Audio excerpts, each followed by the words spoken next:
গোষ্ঠীদ্বন্দ্বে একেবারে উত্তপ্ত দেগঙ্গা। তৃণমূলের প্রার্থী আব্দুল মাতিনের সমর্থনে সেখানে সভা হয়, সভার মধ্যে ছোড়া হলো চেয়ার, ধারালো অস্ত্র দিয়ে পর্যন্ত দাপাদাপি করতে থাকে তৃণমূলের গুন্ডারা। সোশ্যাল মিডিয়ায় ভাইরাল হচ্ছে সেই ভিডিও, দেখাচ্ছি আপনাদেরকে সেই মুহূর্তের ছবি।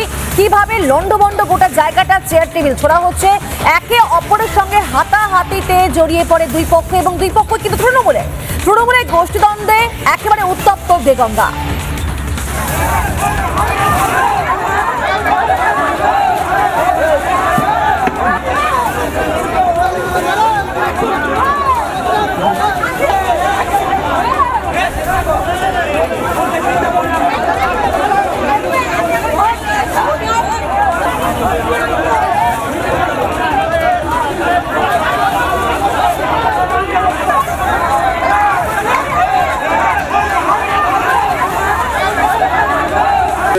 ওদের এই গোষ্ঠীদ্বন্দ্ব চলছে, কারণ ভাগাভাগির ব্যাপার আছে, কাটমানির ব্যাপার আছে, এই নিয়ে ওদের মধ্যেই কন্দ।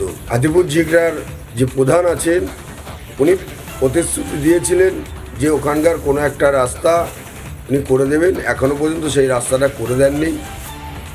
তো সেই জায়গায় দাঁড়িয়ে তাদের বক্তব্য, তারা ওখানে আলোচনা করার পরেই এক গোষ্ঠী তাদের উপরে হামলা চালায়।